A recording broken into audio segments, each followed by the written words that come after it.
দেখছেন খবরের সন্ধানে, সবার আগে সবার পাশে। আজকে যে ব্লাড ব্যাংকের বিশেষ যে সিস্টেমটা আগে থেকে কেমন না, দেখুন এটা তো আমার ভালো লাগবে, ভালো লাগছে যে আমি যে জিনিসটা দিয়েছি সেটা অলরেডি কাজটা স্টার্ট হয়ে গেছে। 3,93,000 টাকা ব্যয়ে এই বিবিআর বেছে ব্লাড ব্যাংক রেফ্রিজারেটর, যার শুভ উদ্বোধন তার আগেই তাকে উদ্বোধন করে নিতে হয়েছে। কারণ আমি আগেই বললাম যে এই শ্রমজীবী হসপিটাল যেটা মানে যে ব্লাড ব্যাংক এনাদের আছে সত্যি উন্নত মানের ব্লাড ব্যাংক, আর প্রচুর ব্লাড ওনারা প্রিজার্ভ করে রাখেন। শহরের বিভিন্ন নার্সিংহোম ব্লাড সাপ্লাই হয়ে যায়, মানুষ উপকৃত হয়। মানুষের কাজে যে জিনিস লাগে তার জন্য আমরা সবসময় আছি। দেখলে তারও পরিষ্কার ওরা এখনো কোনো রকম পরিকাঠামোভাবে কোনো রকম উন্নত কিছু আরো কিছু আসতে পারে। দেখুন যত দিন যাচ্ছে তত উন্নত হচ্ছে। উন্নতি করতে গেলে তার জন্য দরকার যেটা সেটা হচ্ছে অর্থ। কিন্তু ওনারা যে মানে অর্থের বিনিময়ে চিকিৎসা পরিষেবা দেয়, এটা বলতে পারি যে অন্যান্য জায়গার থেকে অনেক চিপে। রক্তের যে চাহিদা এখন গরমকালে রক্তের চাহিদা হয় এবং আমাদের রাজ্যে এখনো পর্যন্ত থ্যালাসেমিয়া রোগী রয়েছে বর্তমানে, তো এখনো পর্যন্ত কতটা রক্তের চাহিদা আমাদের এখান থেকে শ্রীরামপুর থেকে? এটা বলতে পারি যে পরিমাণ চাহিদা আছে সেই পরিমাণ জোগান। কারণ এটার জন্য আমাদের সচেতন হতে হবে, আমাদের এগিয়ে আসতে হবে। মানুষ যদি এগিয়ে না আসে তাহলে বিভিন্ন ব্লাডের চাহিদা করবে। ব্লাড ব্যাংক তো সাফিসিয়েন্ট হয়, ডোনার উপস্থিত থাকতে হবে। তো হুগলি জেলায় কি আগামী দিনে এরকম বড়সড় কোনো ব্লাড ক্যাম্প? আমাদের সারা বছর যা ক্যাম্প হয় তার 95% আমরাই করি। এবং দেখা যায় যে আফটার ওয়ার্ডের 1 নম্বর কাউন্সিলর প্রত্যেকবারের নয় এবারও 300-র ওপর লিড দিয়েছে। প্রতি বছর আমরা রক্তদান করেছে, প্রতি বছরই এটা হয়। কখনো কোনো জায়গায় কোনো ওয়ার্ডে 300, কোনো ওয়ার্ডে 200, কোনো ওয়ার্ডে 100, কোনো ওয়ার্ডে যেখানকার যেমন ক্যাপাসিটি। আর শুধু তাই নয়, রক্ত দিলেই তো হবে না, সেটা প্রিজার্ভ করে রাখাটাও একটা ব্যাপার। যেটা শ্রমজীবী এনি টাইম 100, 150, 200 ব্লাড ডোনারের ব্লাড প্রিজার্ভ করে রাখতে হবে। আজকে যে মেশিন উদ্বোধন হলো কতগুলো রক্ত প্রিজার্ভ করা যায়? এখানে 410টা ব্লাড প্রিজার্ভ করা যায়। Thank you. সুবিধা আর দাদা, আজকে ব্লাড সেন্টারে ঘুরলেন, শ্রমজীবী হসপিটালে সমস্ত পরিকাঠামো দেখলেন, কী মনে হলো আপনার? এটা একটা বিধায়ক কোটা থেকে বিধায়ক অরিন্দম গুইন যেটা দিয়েছেন, মানে হচ্ছে যে ব্লাড ব্যাংক রেফ্রিজারেটর, এটা একটা বিরল জিনিস। যেমন এটা একটা হচ্ছে সমস্যার গভীরে গিয়ে সেই সমস্যাকে সমাধান করা। আমরা সবাই ব্লাড ব্যাংকে ব্লাড দিই, কিন্তু ব্লাডটা কী করে প্রিজার্ভ করতে হবে এই ভাবনাটাও তো আমাদের ভাবতে হবে, শুধু ব্লাড ক্যাম্প করলে হবে না।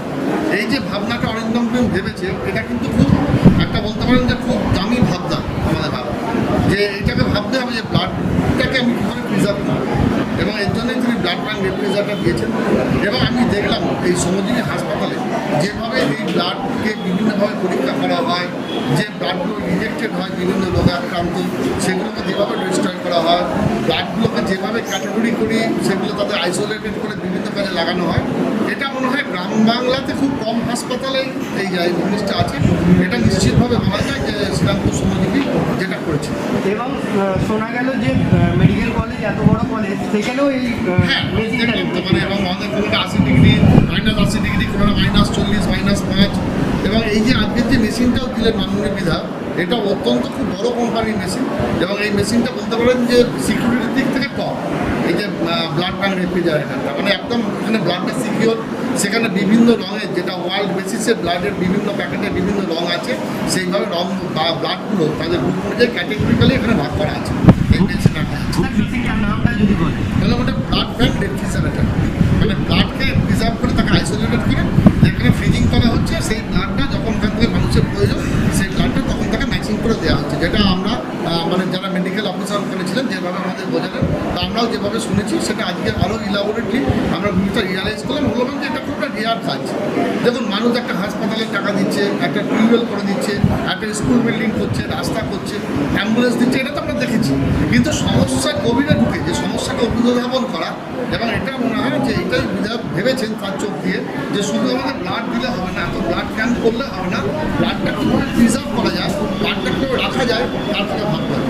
যেমন অনেক অনেক জায়গায় এখন একটা ভাবনা হয়েছে যে 300, 400, 500 ব্লাড দিলে আমার বিশাল ক্রেডিট। আমি বলি তা নয়, একবারে 500 ব্লাডের ক্যাম্প যখন বছরে 4বার করুন না, কে বারণ করেছে আপনার? এখন বিভিন্ন কারণে একটা ব্লাড ক্যাম্পে 700 লোকের ব্লাড ক্যাম্প করলাম, বিশাল ক্রেডিট না, ক্রেডিট না, ইট ইজ ইয়ার ডিসক্রেডিট আমার মনে আছে। তার কারণ এই ব্লাড ব্যাঙ্কটা বছরে 4বার 5বার করুন, ব্লাড কিন্তু প্রিজার্ভ করতে হবে, রাখতে হবে। আমি ব্লাড একসঙ্গে এত নিয়ে কী করবো?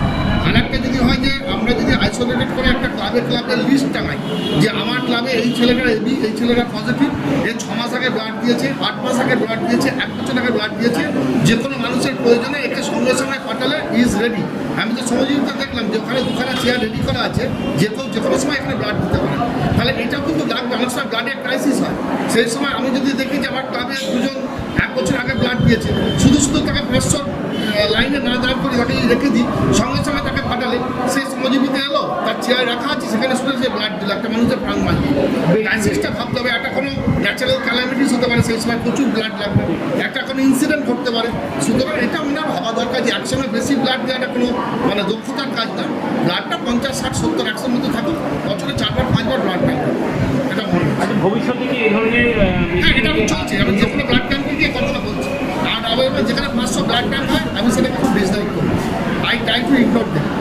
এটা এই ধরনের মানে বেশি আগামী দিনে অন্য কোনো হসপিটালে কি আচ্ছা করা যায়, দেখুন এটা তো ভাবতে আমরা তো ভেবেছি যে বিধায়ক যেটা যে ভেবেছেন বা হাসপাতাল লাগে যেটা ভাবিয়েছেন যে ব্লাডটা কী করে প্রিজার্ভ করা যায় তার জন্য একটা মেশিন। এটা তো আমিও তো নিজের সাংসদ উন্নয়ন তহবিলে কাজ করবো, দীর্ঘদিন ধরে দেখাশোনা করি মাননীয় সাংসদ। আমার মাথাতে মনে হয় এই ভাবনাটা আসে, যে কোনো জায়গা থেকে শিক্ষা নিতে হয় মানুষের, তবেই এগোতে হবে।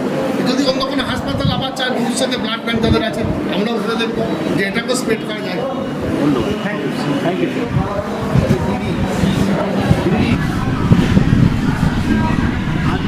ব্লাড সেন্টারে যে মেশিন, অত্যাধুনিক মেশিন উদ্বোধন হলো, অরিজিনাল বইয়ে যে মেশিন চালু হয়ে গেল, আগামী দিনে কীরকম ধরনের পরিষেবা আপনারা আশা করেন এবং কাজ করবেন? ব্লাড ব্যাঙ্ক আমাদের 2018 সাল থেকে চলছে। ব্লাড ব্যাঙ্কের হিসেবে আমাদের 2018 সাল থেকে প্রত্যেকদিনই চালু আছে, আজও আছে, আগামী দিনেও থাকবে। আমাদের যেটা সুবিধা হয়ে এই অঞ্চলের বিধায়ক উনি যে যেটি দিলেন সেটি একটি রেফ্রিজারেটর, যে রেফ্রিজারেটারে আমরা আমরা 400 ওখানে সেটা হওয়ার পর রাখতে পারবো স্টক। মানে এটা আমাদের একটা সুবিধা হলো, আরও বেশি আমরা ওই ভূমিকা রাখতে পারবো। এটা এটাই আমাদের মানে বেশি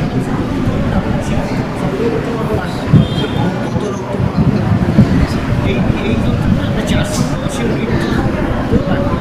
ভূমিকা রাখতে পারবো। তো এরকম একটা পাশাপাশি সমস্যা হয়েছে, সেটা হচ্ছে একটা রক্তকে নিয়ে এসে আমরা 3টে ভাগ করি, বাকি 2টো ভাগের জন্য আরও আমাদের 2 ফ্রিজ দরকার, সেটাও আমরা চেষ্টা করি বিভিন্ন জায়গায় দরকার করবো সেভাবে। তাহলে আমাদের এটা স্বয়ংসম্পূর্ণ যে আমি 400% বাড়বে, আরও 2টো কম্পোনেন্ট যেটা বেরোবে, দুটো একটা রক্তকে ভাগ করে 3টে জিনিস আমরা পাই, যে রক্ত থেকে 3টে বস্তু আমরা পাই। একটা হচ্ছে যে রোহিত ভূমিকা, একটা সেটা যে আপনার ইয়ারবিসি, প্লেটলেট,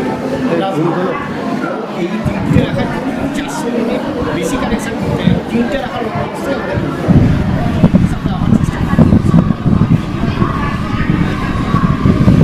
তার নিয়ে কিছু কথা হচ্ছিল। আমার নিজের একটা কথা মনে হয়, সেটা হচ্ছে যে রক্তদান শিবিরগুলিতে রক্তদান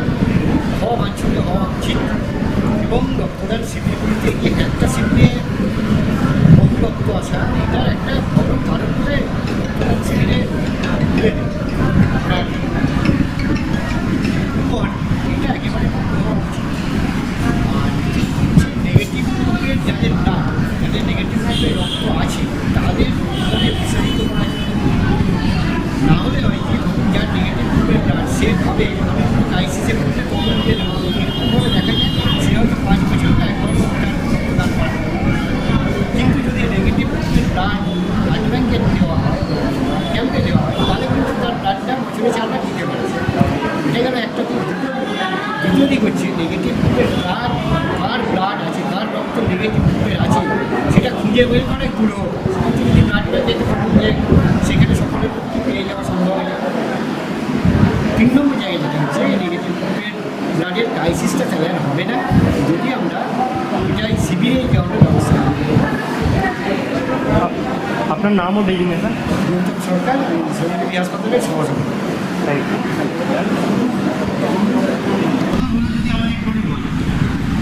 আজকে বেশি ব্লাড ব্যাংক রেফ্রিজারেটর, যেটাকে ছোট কথায় পিভিআর। মূলত এটা কাজ মূলত এটার কাজ হচ্ছে ব্লাডটাকে প্রিজার্ভ করা। রেফ্রিজারেটর আপনারা বাড়িতে ব্যবহার করেন, সেখানে সব কিছুই প্রিজার্ভ করা হয়, কিন্তু সেই রেফ্রিজারেটর কাঁপে, যার ফলে ব্লাডটা ভেঙে যায়। সেই জন্য এই ফ্রিজটা হচ্ছে স্পেশাল টাইপের ফ্রিজ।